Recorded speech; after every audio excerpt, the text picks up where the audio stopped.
Hi guys, welcome once again to another episode of the Tito Burrito Show.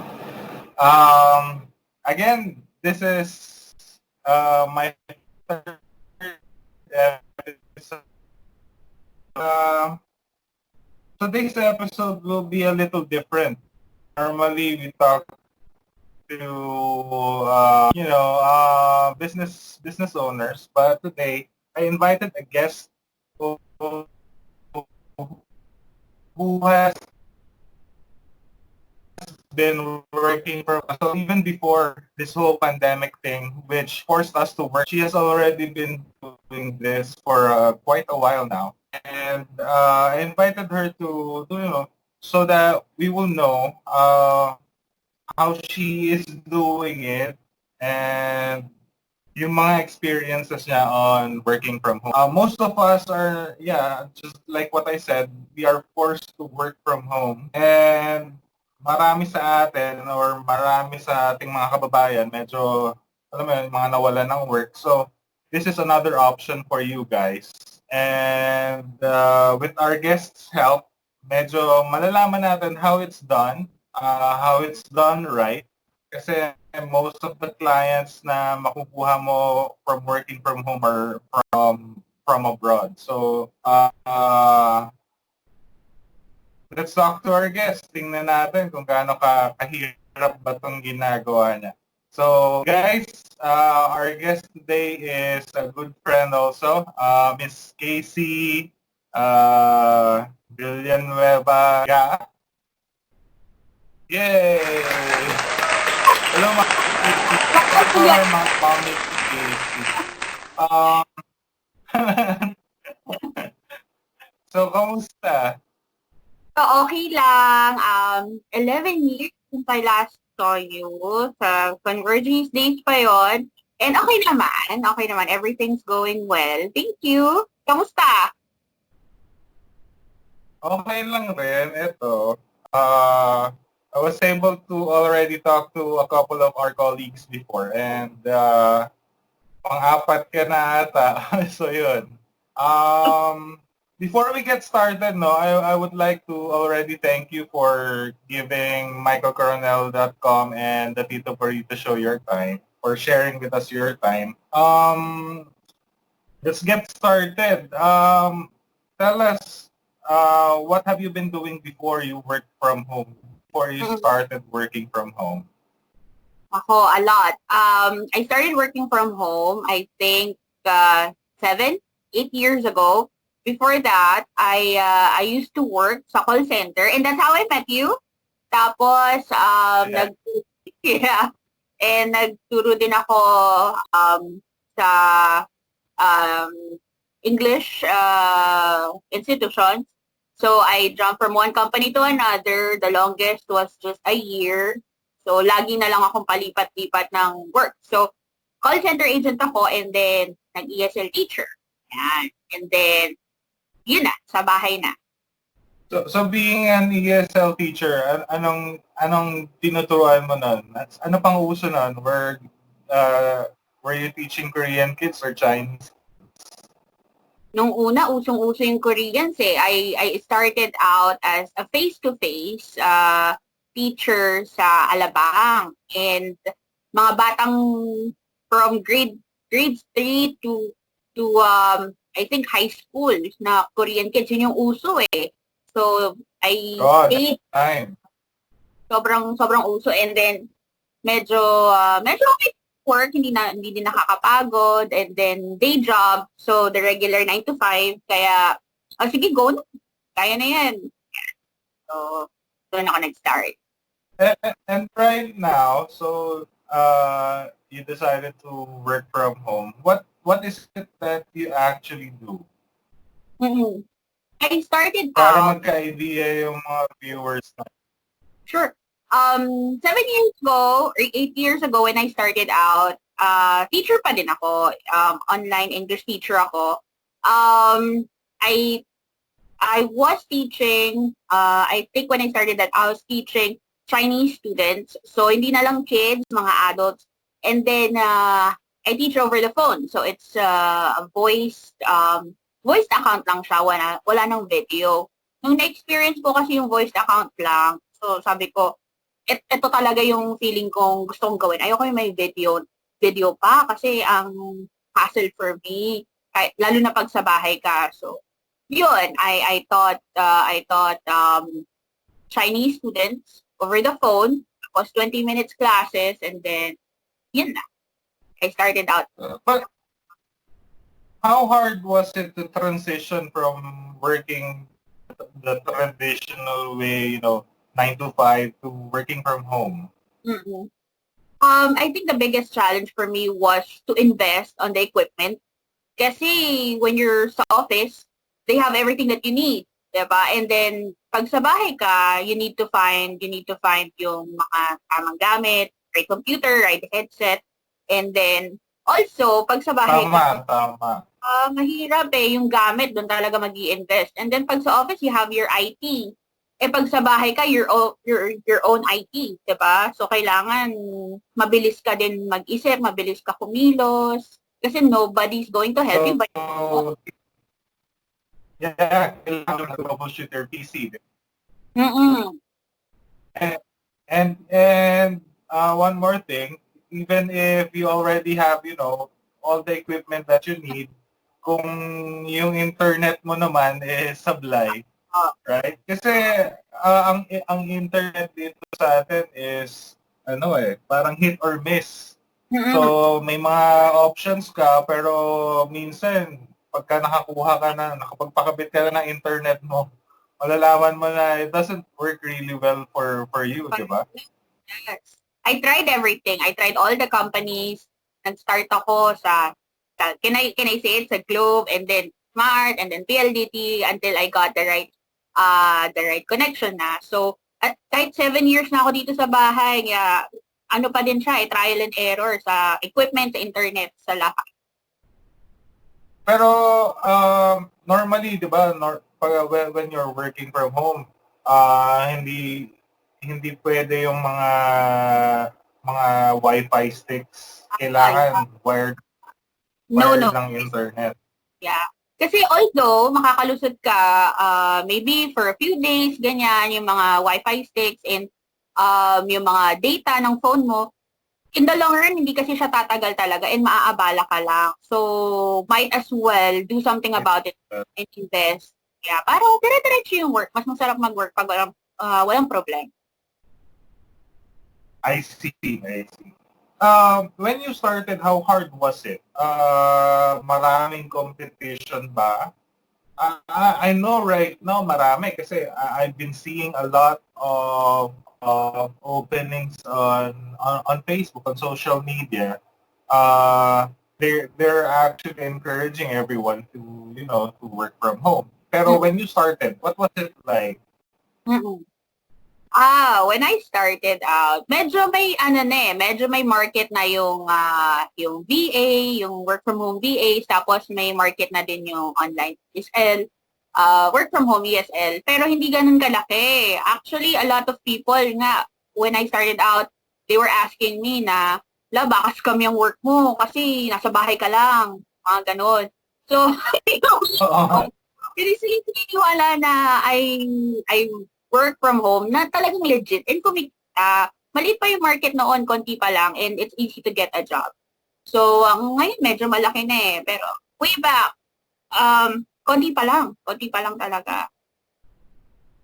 So, back then, malaki pa yung market, no? Kung hindi pa siya ganun ka, no? Right now, maraming everyone is like, wondering, yun nga, yung ba makukuha kong work dyan is legit. Actually, there are a lot of groups online who are, where you can find work from home set up. Marami rin dyan. Marami kasi, there's like a page wherein they train you to become virtual assistants, yung mga freelancing courses. Hindi ko na lang sasabihin kung ano, pero meron yan. You can actually get a course, a short course for freelancing and virtual assistant programs for a very minimal fee. Kasi medyo ano siya kung titingnan mo, pero it's well worth it in the long Yeah. run. So, after working from home for 7 years, what aside from the equipment and all, what other challenges were you forced to face? Yun. A lot, I think. Kasi, at that time, when I started out, my children were still really small. Toddlers I have a 2-year-old girl. Actually, one pa lang siya. 1-year-old. Tapos yung son ko, si Jello, ano pa lang siya noon? 6 or 5, ganon. So talagang kulit. Ang kulit-kulit nila na hindi pa sila na-orient na work tong ginagawa ko. They think na parang, ay, Facebook lang si mama, ganyan. So, Tama. oo, So, lagi ganon. it was actually more on a challenge pala, working from home na mayroon kang mga maliliit na chikiting, di ba? Yes, yes. Exactly. Kasi you have to balance yung pagiging mom mo and then pagiging, employee mo or freelancer mo eh. 'Di ba? So, may mga kids dyan na, ay, mama, I need this. Mama, ganyan. So, pag nasa kalagitnaan ka ng klase, maririnig ng students mo, 'di ba? Ganyan. Tapos pag nagkakasakit sila, mga ganyan. Tama.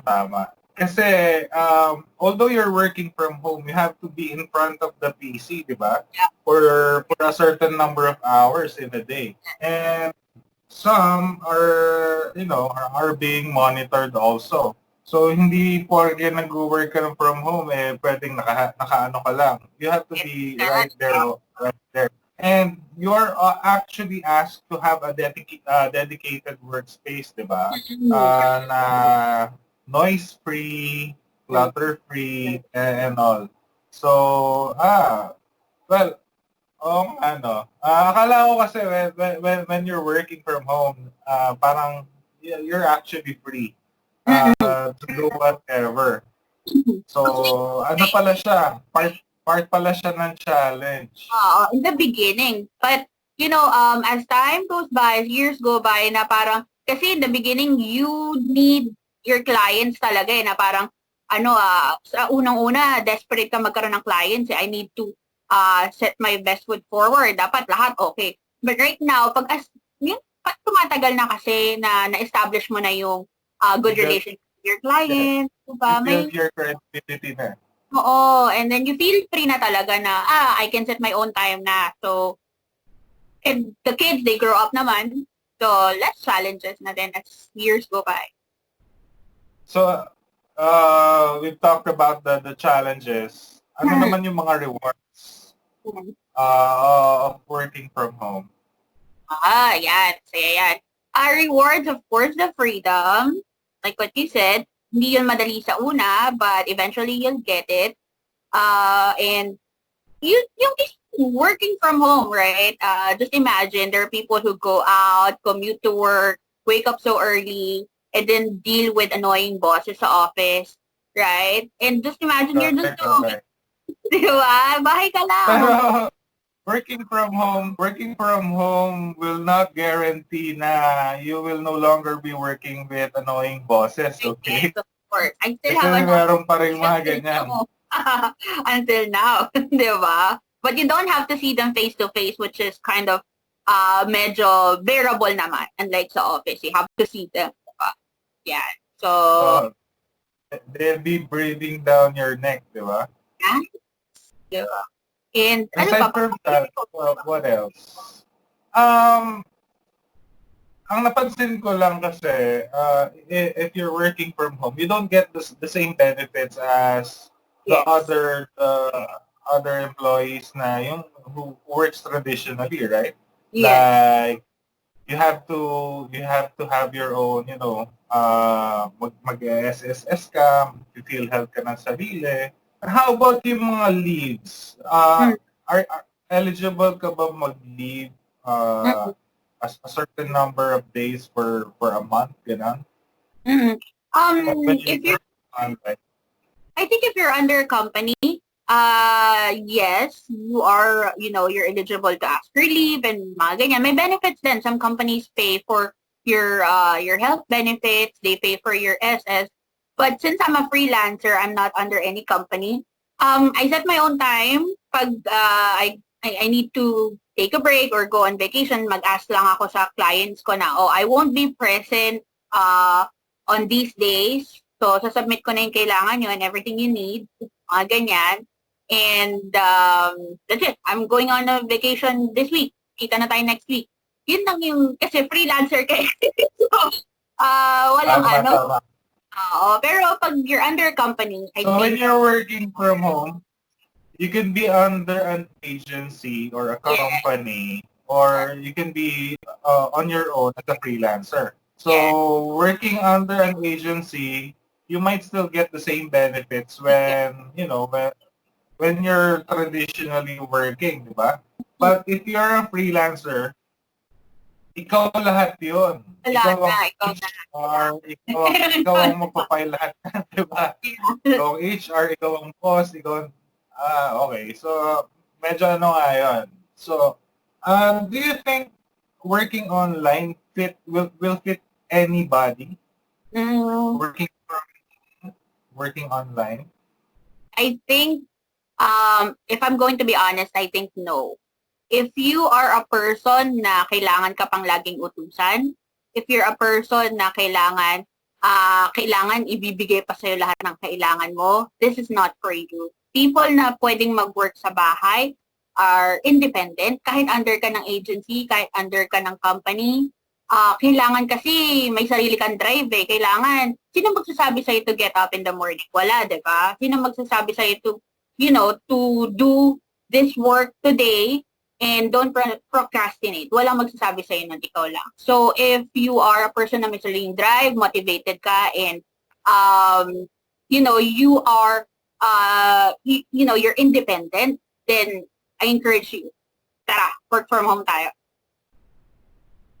Yeah, normally when you see a job posting, makikita mo naman dyan na need people who are goal-oriented, results-driven, dapat who can work with very minimal supervision, di ba? Yes, So, wag nating i-disregard it kasi minsan ang tinitingnan lang natin na qualifications is I can speak English fluently naman, pero yun nga, medyo ano ka naman, kailangan pinupukpok ka lagi. So, yes, working online or working from home may not be for you.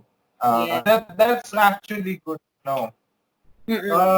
Between traditional work and work environment and working from home, on a scale of 1 to 10, 10 being, working from home, where are you right now on the scale?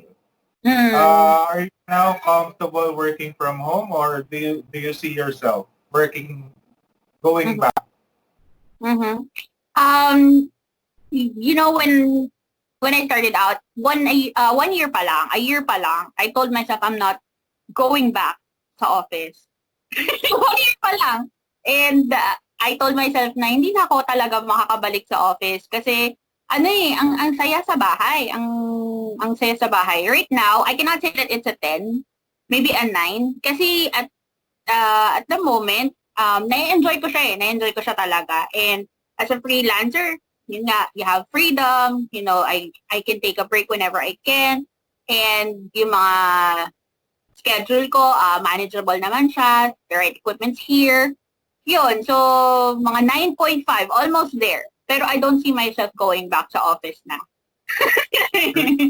So that's a hard no for going back. Yeah, no. Whenever I go out and see people, commuting, and, when my sisters tell me na they have to go to work ng gabi, I'm like, ay, hindi ko na kaya talaga yan. Hindi ko na magagawa. Hindi ko na kaya. When you watch the news, di ba? Tapos, ipapakita nila sa yung traffic sa EDSA, parang you actually got rid of that. And mahirap nang bumalik with that. Which brings me to my million-dollar question. If, let's say, an employer calls you and would message you na, hey, KCee, work for us. We'll guarantee you ₱1,000,000 a year. Or name your price. Let's say 2 million. This is what I would like to call the show as the million peso or $1,000,000 question. So, hey, Casey, work for us. Uh, We can guarantee you like what, ₱1,000,000, make it 2 million. So, ang setup natin is na really grab it. Will you take the opportunity? One of the many things I learned sa work from home is, y- yung pagiging content sa kung anong meron ako right now. I would rather have this freedom than the money. Kasi eventually, yung pera kikitain mo yun eh. Pero yung freedom that you have right now, the time for myself, the time for my family that I have while, I could do my job ng maayos, hindi ko na yun, makukuha ulit. So I could have 1 million, yeah, I could go to that company and, earn 1 million. Pero, hindi to matutumbasan. What I have right now is hindi matutumbasan ng 1 million a year or even 2 million. Kasi yung stress, yung pagod, I will never exchange what I have for that. So that's really a hard or a firm no for Yeah, going no. back to the traditional way of working. No. Okay, that's really good to know. Moving on to the last part. If you could point parents or anyone who would like to work to do what you do to the right direction, where should they start and what do they need? Sabi mo kaganina, they need the equipment. Aside from that, what else do they need? Yun nga, the equipment, internet, and I think you just need to find the right job in the right places. Kasi minsan, we're tricked by offers na minsan, too good to be true eh. Diba? 30,000 agad-agad and then this is what you're gonna do. Diba? So we have to find the right jobs, the right places, make sure na you are, you're finding your first job, especially if you're starting out. You have to find the right job sa companies or websites na legit talaga. And also, like what you mentioned a while ago, there are expert freelancers offering courses and in a minimal, ano lang naman, price lang naman. So, why not start from there? May classes na pa 500, 2,500, diba? Pero naman yung skills na makukuha mo, for sure, mababawi mo agad-agad yun. Na short time. So, find classes, And find it's websites. actually good for networking. Diba? Yeah. If you have doubts, if you have questions, you can ask anybody from the group. The teachers, the instructors there will be I'm sure will be of a great help for you. Definitely. Ano pa ba? Mayroon pa akong itatanong eh. Being a mother, now that sabi mo when you started your children were like still small. Now that after 7 years, wala pa rin. You're still firm na work from home pa rin. Yes. Actually, mas ngayon. Kasi my kids, parang lumaki na sila, seeing me work. Nasanay na nandyan ka. Oo, diba? Yung minsan nga, maliligo lang ako and then I'll dress up. Saan ka pupunta? Mga ganon. Wala ako pupuntahan. Yeah, so, Bakit bawal maligo? diba? Mga ganon. So, mas kinis sila ngayon eh, not now that they're bigger. And I think ito yung mas crucial tong age na to eh. Kasi they're learning what's right and what's wrong. And then may teenager na ako. Diba? So, parang kailangan talaga ng guidance. So, again, no sa companies. Yeah, no sa working outside. How's the pandemic affecting the industry right now? From your view, Mm-mm. may effect ba? Kasi sa isang job, I'm teaching English, 'di ba?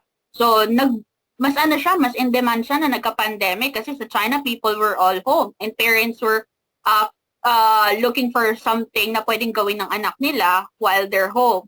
So maganda yung market nung nag-pandemic. Sa VA naman, I work in the literary industry. Again, maganda kasi people were home, they needed books, they needed materials to spend, yung oras nila.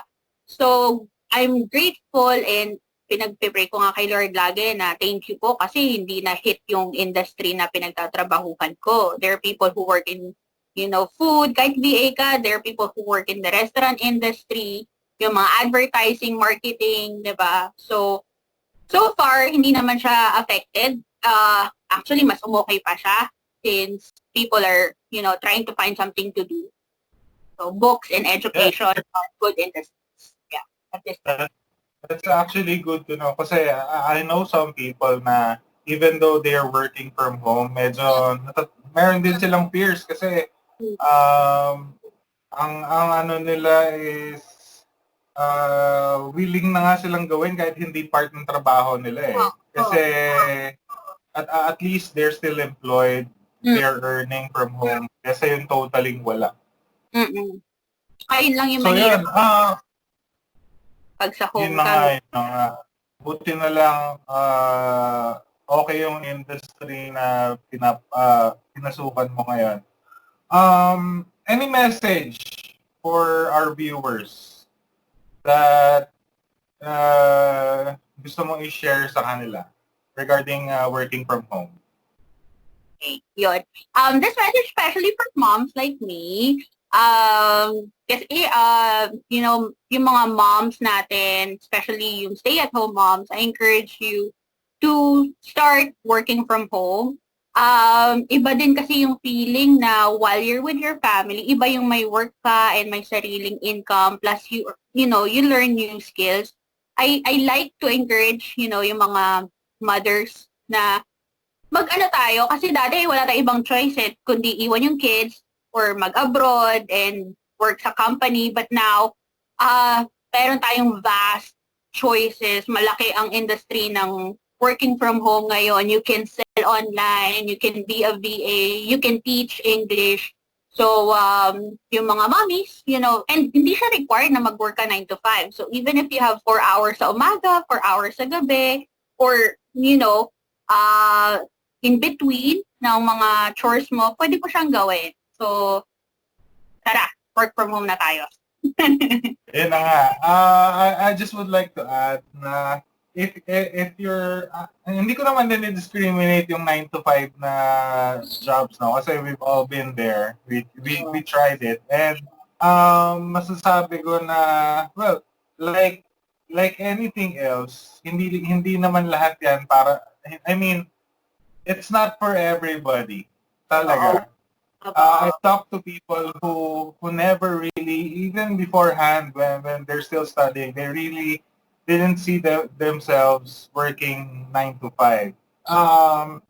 Right now, yun nga, just like what you said, there are a lot of options out there na you just have to really, you have to go through all of them. You can be picky, di ba? Unlike pagka naghahanap ka ng trabaho, the traditional way, wala eh. Kung ano yung available, yun yung i-grab mo. In this industry, in this setup, you can be picky. Kasi marami talaga. And, wala na naman yung may gusto kong sabihin. Anyways, so yun, guys, if you want to experience something new, if you haven't tried, kasi I'm sure a lot of you are, yung lalo na yun nga yung mga nagko-commute sa umaga, they just don't know where to start. But marami sa kanila na gusto talaga mag-start na mag-work from home. So take it a day at a time. Do your research, basa-basa kayo para hindi kayo ma-scam. Kasi kung maraming opportunities na available online, marami ring, mga scams dyan. So, anong tips mo doon? Paano nila malalaman if it's a scam or what? If it's legit or scam? First of all, kasi may mga websites na legit talaga. Can I say yung pangalan ng website? Like, okay. Yes, go ahead. Yeah. Basta there are websites na nag-offer ng legit work. Although, hindi ka pa rin safe sa paghahanap ng legit work. Kasi minsan may mga clients dyan na nag-offer ng work tapos hindi ka babayaran. May mga ganun. Yeah. So, when you find a job na sa tingin mo naman ay okay, search for the company first. Kasi usually sinasabi naman nila na ito yung company ko and they put their names kasi required naman yon. So, pag may name nung job poster, may company name, do your research na. Google mo na lahat yan. Tapos, if mukha naman siyang okay, mukha namang legit yung company niya, try mo na din. Or, also, one thing I want people to be mindful of is ang daming clients na nanghihingi ng sample work. So, work for ganyan, di ba? Submit this, lalo na sa design, submit this. Watermark your work lagi before you submit. And then, when clients are asking na, research mo to, I have 100 entries, research mo to as sample, tingnan natin kung kaya mong gawin. Don't work for free. Tell them na, maybe I can search 5 items for you, but okay na yon. And then, move on and ask them if, they will hire you. But don't work for free. Sabi ko nga, you can be picky in this industry. Oh, yes. Not that marami pa rin tao na nag-take advantage. Hindi lang naman, even people from abroad. Ginamit niya yung channel natin as Pinoy, di ba? So, yan. Those are good tips actually. So, don't work for free. Do your research. Watermark your works before you submit them. I'm sure those tips will be helpful for our viewers na who would like to dip their toes in the work from home industry. Mami KCee, I will not hold you for any longer now kasi I know you're busy. I know you. I don't know if you just got off from work or you just starting your day. Starting my day. Actually, 4th of July holiday today. So, wala ko work. Yeah. Okay. That's good. Pero hindi mo ba talaga nami-miss yung times na pumapasok ka sa office? Like after ng work, makakagala ka sa mall, yung pagkain sa pantry. Wala na talaga? Oo, yung friends. Pero makakagala ako sa mall. Like, mas madalas pa ngayon if I want to. Pero, yung seatmates yan, namimiss ko yan. Yung mga friends, yung mga barkada na you eat with sa pantry, namimiss ko yan. Yun lang talaga. Pero, other than that, the people I work with, yun talaga pinaka-nakakamiss. So, you miss the people. Yun. Isa pa rin yan. Challenge din yan as I see it. If you're, alam mo yun, if you're sanay na nagtatrabaho ka na, chumichika ka, di ba? If you can do... Kasi marami akong kilalang gano'n na kaya nila magtrabaho habang chumichika eh. Pero aside from that, hindi yun na mamimiss yung long commute, yung you spend 3 hours of your day commuting, sometimes 4, di ba? Nakakasayang talaga. And then yung time na you spend on traffic every day is already time spent with the kids. Diba? When you're working from... Nakapahinga ka na sana din. Diba? Nakagawa ka na ng dinner. Kaya. Less stress. So yun. Mami KCee, thank you for your time. I'm sure our listeners learned a lot from you and sana marami tayong ma-encourage na mag-start mag-work from home. Yes. It's not just you can start your business. Sabi nga ni Mami KCee, you can start your business online.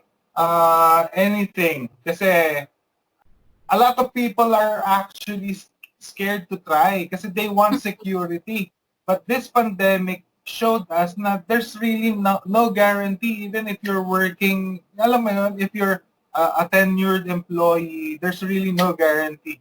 And working from home is, I think the way to the future, if And I you may know say. that. Yes, Diba? yes. Diba? That will be the new normal. Hmm. So, Mami KCee, thank you for your time. I wish you more jobs online, health for you and the kids Thank and the you. family, and then happiness, of course. So, Thank you, thank you for spending Daniel. time with Tito for Be safe. Thank you. today.